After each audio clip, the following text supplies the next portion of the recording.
When you get older, you're going to start looking for this thing called unconditional love. I want somebody that's going to love me regardless for what I do and who I am. So let me tell you guys something. It's just from experience.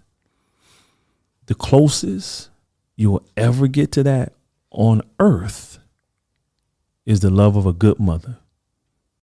Don't blow that. Only women, children, and dogs are loved unconditionally. Women, children, and dogs are loved unconditionally. A man is only loved under the condition that he provides something. What's going on, y'all? It's your boy Alex. Shout out to the Elite Fleet. Make sure you like and subscribe so you can become a member of the Elite Fleet and Sunset Village. Y'all already know what time it is. That means it's my time to cook. And today I want to talk about unconditional love and the importance of constant courting, because I hear the terms unconditional love all the time. I want someone who loves me unconditionally. I want somebody who loves me with no strings attached. Listen, I'm going to be a heartbreaker here. There's no such thing. I repeat, there is no such thing. Nothing in human society is loved unconditionally. Now, Chris Rock used to make the joke that men aren't loved unconditionally and women and children are. Men are loved as much as they can provide. Well, he was right about one of those. Men are loved for as much as they can provide and they can protect and they can provision. But women are loved for as much as they look good, as much as they're submissive, as much as they're useful utility around the house. Women aren't loved unconditionally. Let your woman get fat all of a sudden and see if you love her the same way. Let a woman not be able to cook. Let a woman not be able to clean.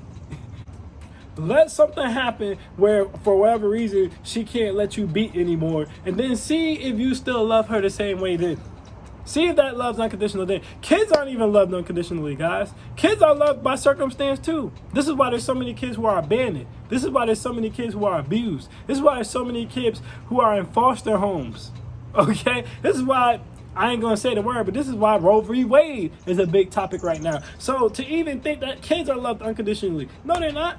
Kids are loved on conditions too. Now, whatever the condition for love is, it could be anything. That's why I named a bunch of different things. That if a woman's not doing this, or she's not doing this, or she can't do that, she might not be loved. If a man can't do this, or he can't do that, or he can't do that, he might not be loved. A kid might not be loved if the parent didn't love the person they had the kid with, or the parent can't provide properly for the kid and sees the kid as a burden. It could be any little thing, but my point here is nothing human on this planet is loved unconditionally. Everything has a condition to it. Now, that's not necessarily a bad thing. Like, I'm someone tells me a woman can never love you unconditionally, right? There has to be terms to the love.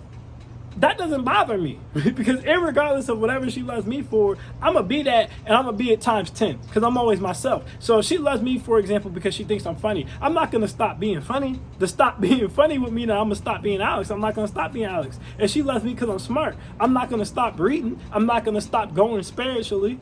You know what I'm saying? Like, I'm not going to stop learning. You learn every day. The only fool is the person who thinks he knows it all. So she's going to love me forever if that's the case. If she loves me because I'm a provider, I'm not going to stop working hard. I don't plan on making less money. Most of my streams of income are residual. I plan on making more money. So if she loves me because I'm a provider, that's fine. I don't see myself falling off on being a provider. If she loves me because I put the pipe down, I'm going to keep putting the pipe down. I'm going to keep breaking that back. You get what I'm saying? Regardless of whatever it is that is the condition that she loves me for, I don't see myself falling off. So I don't mind that. All I ask is that whatever conditions I put on you, you keep those up too. Because a lot of dudes won't say it, but I will. Listen, you get fed on me, I'm gone. I'm like this. You get fed on me, I'm gone.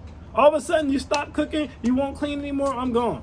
All of a sudden, you start getting lazy, you don't want to be the caretaker for the kids anymore. You don't want to be the housewife anymore, you gone.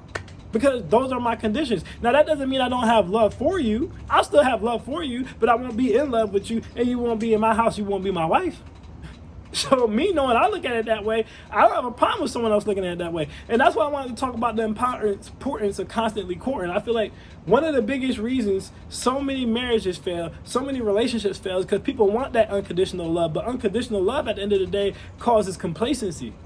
And complacency is one of the worst things to have in life, let alone in a relationship. Because the minute you think, okay, I've been with this girl for 3 years, so I don't got to take her on romantic dates anymore. You run the risk of not only losing the relationship, but you run the risk, depending on what type of woman this is, okay, she might cheat on you. Let's say all of a sudden you get in a relationship. Your man liked you one way. You completely let yourself go. Like I said, you get fat or something like that, or you get way bigger than you was. Now all of a sudden, you're running the risk your man might leave you. You run your risk your man might cheat on you. Okay, be in a relationship with a woman and you the provider, and you fall off, and it lasts longer than 6 months, and you broke. She might leave you. Hey, the game is cold like that sometimes. But my thing is, instead of looking at it as a bad thing, I think that that's a good thing. I think there should be conditions in your relationship, in your marriage. I think men and women should put conditions on each other, because those conditions will hold each other accountable. I personally believe that you should write down, if you do this, I'm out of here, on a piece of paper, so that someone knows that they have to maintain a certain standard. Because everyone's not self-driven. Like I said earlier in this video, I'm self-driven. You ain't got to tell me to keep making money. You ain't got to tell me to stay in shape. I don't plan on getting fat. I don't plan on getting broke. I don't plan on getting dumber, right? But some people, they get comfortable. They get the ring. They go, oh, why work out? No, I got the ring. I ain't going to cook. We got money. I can just order out. Why I got to watch the kids? We can get a nanny. And they start falling off of their job. Now you got to stay on your job. Easy come, easy go. Love is work. I repeat, love is work. So there should be no complacency in love. At the end of the day, the way I see it, you should always want to be at your best self and your highest self for your partner. So at the end of the day, if they're going to put the condition on you of you have to maintain whatever it was who made me interested in you in the first place, I don't see how that could be viewed as a negative thing, unless you're a lazy ass person, unless you're one of those people who believe in happy weight, unless you're one of those people who don't like working hard. You like, damn, I didn't plan on working 60 hours a week for the rest of my life. I want to be able to slow down at some point. I want to be able to take it easy. If that was your plan, if that's what you want to do, then yeah, I guess in a circumstance like that, yeah, I can understand why you'd be like, man, I want unconditional love. But me, nah, there is no unconditional love. I accept that. I think that's a bad thing. I think you should constantly be courting. Whatever you do to get your partner, you got to keep it up at all times. So at the end of the day, you're a sexaholic. That's what your man like. You got to keep that up. Get freakier and freakier and freakier. You should be coming home with new dominatrix toys every day. If you the homemaker and that's why your man like you, you should be learning new recipes for your cookbook all the time. You should be learning new smells and aromas to put around the house all the time. You should be planning different activities with the kids all the time. That's what got you there.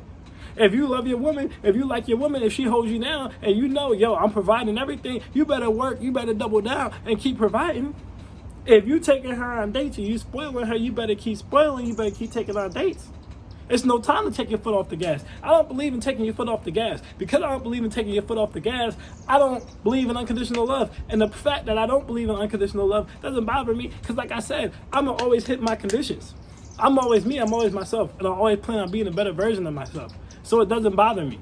So at the end of the day, is there such thing as unconditional love, guys? No. Everybody, man, woman, and child, is loved on some type of condition. There are some type of parameters. There's some type of minimum standard that has to be upheld for them to be loved a certain way. I'm talking about love as in a unit. Like I said, you can have love for somebody, but I'm talking about love as in a unit. There's going to be some type of conditions on it, just like there's conditions on a job. Even certain family members, you can't mess with them if they don't keep up a certain moral code. But I want you guys to flip from your thought process of love being conditional being a bad thing, because it's not. Love being conditional isn't a bad thing. It's like you work a commission job, but you're the best person at that commission job. You get a higher payout for taking the commission. So you got to look at it like that. Like I said, constantly courting. Whatever you did to do this, get this person, keep that up. Never be satisfied. Never get complacent. Never think, oh, this person loves me, so they should just deal with it. No, always be competitive. Always act like you're meeting this person for the first time. And that's why a lot of relationships fail, because people don't want to keep acting like that. They want to get to a comfort level and just go back to normal, like they don't even have a partner. No, work. Keep that spark lit. Keep that pressure up. Not just for your partner, but for yourself. Because like I said, you should want to be the best version of yourself. I am Alex, and I am out. Peace.